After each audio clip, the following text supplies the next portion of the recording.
is up, you guys? It's your girl Kriisty Magallanes back with another video. Go ahead and subscribe if you haven't. Hit the notification bell so that you will be notified of my upcoming videos. Hit the like if you're enjoying the content, and comments, opinions, all welcome down in the comment section below. Today I'm going to be telling a story.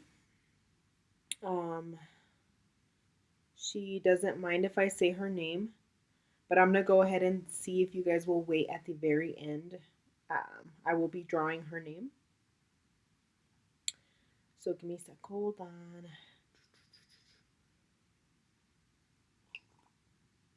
And of course I got my mug with some black cold coffee. Anyway. Okay, so she said, okay, so here it goes. My whole life I grew up in a toxic environment. My dad was very abusive in every way possible. The family was full of drug addicts, gangbangers, murderers, and more. My mom did an awesome job keeping the drugs and family history away from us children, but the physical, mental, and verbal abuse coming from dad made it impossible for my mom to protect us because she too was threatened by him. That's really sad. He would threaten to kill not only her but us too. So anyway, we lived with that all of our life until sophomore year when he overdosed on heroin and killed his brain. He was a vegetable for 10 years. My mom and older brother suffered a lot to move on and support all 5 children. Wow, your mom's a superstar. Because mom had no job, no social security number, it was hard, but she did an awesome job. Oh my God. Let's just take a moment to really celebrate her mom's strength. That is crazy. Your mom has a lot of resiliency. So, um, where am I?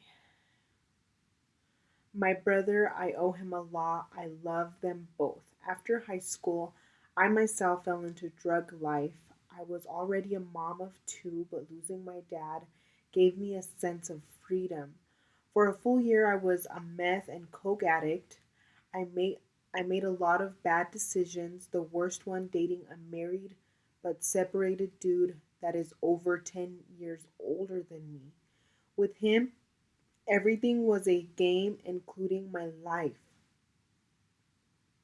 I didn't care much about anything or anyone except him. It sounds very toxic. The relationship became abusive, but I was okay with that because I had lived that all my life. It's sad. I was used to all of that. I mean, I hadn't experienced a better life, so for me, it was the way it would eventually end up. After high school, nobody showed me what a good life was. Nobody showed me that life didn't have to be hard and toxic. The toxic life is the only one I knew existed. Never did I think that there was so much more to life to living. Believe it or not, I was so ignorant and closed minded. Anyway, my family came to me one day while I was hallucinating. It had been over a week that I had no sleep, not a crumb of bread to eat, and a full meth pipe. This day, I don't know if my mom knew that I was on because I wasn't much around. She knew I wasn't in a good path, but I don't think she knew how fucked up my life was. She came and said my baby's dad was going to fight custody for my boys. My boys. The only good I had left. Well, I forgot to mention my boys had been living with their dad for about a month now because, well, reality, it's really fucked up to say and do, but my boys were a big responsibility and I no longer wanted. She she up and left after saying that. It didn't hit me until a week later though. My meth was gone and reality hit. My boys are gone.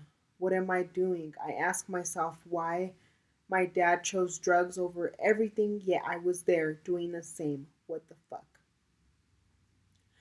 Well, I had a warrant out for my arrest for an old traffic ticket. I decided that turning myself in would help me sober up. Sobering up was my only option because I refused to let my boys down like my dad left me down. This story is really, really sad, and you were so strong. And I think you have a lot of insight in yourself and why you did things. Um, she continues, her story continues. So it says, fast forward to 6 years later, I'm sober. Restarted my life with a wonderful, great husband who loves all of me, has slowly taught me that life is so much more than what I knew. So much more than what I knew. He showed me how to love myself first. I love my life. I'm not where I want to be, but I am better than I used to be. Change is the hardest. Change is challenging, but so is learning to live a normal life after drug abuse. I have fought against myself to make myself better, to change my way of thinking. They say you really have to want it. I hit rock bottom. I say I would have lived one more month, if anything, had I kept getting high. My hallucinations were bad. I was 83 pounds. Wow. I took it took me 6 years in a pregnancy to get to 103. And still my brain is damaged. I could have died, but here I am wanting to better myself every day, and I'm happy as fuck. Oh my god. I feel your happiness through your message, and I'm so happy that you're in a better place. You were able to get sober. You were able to overcome your struggles through your childhood. I know going through something difficult in your childhood is very hard to shake off, and it seems like you have a lot of insight within yourself. You know who you are. You're growing to learn more about yourself, and you know that you're not perfect, but you're continuously trying to grow and make yourself better. I absolutely love your message. Change is hard, change is challenging, but as long as you want it, you can do it. And thank you so much, girl, for sharing your story. That was very difficult. I mean, I felt my heart breaking when I was reading your story, but I know that someone out there is going through the same, and it's going to really help them and touch them and give them hope so that they feel like they can get out of it. Like there's a tomorrow, and it doesn't have to be the same every single day.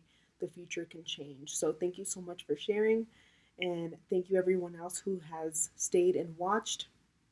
Leave purple hearts for her in the comment section below if you've made it this far, and go ahead and subscribe if you haven't. Like I said, hit the notification bell, like if you're enjoying the content.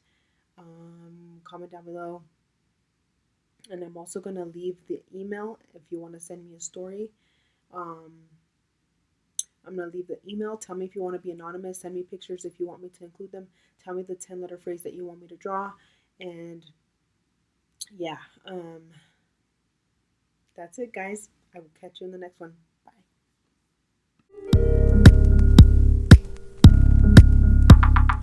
Bye.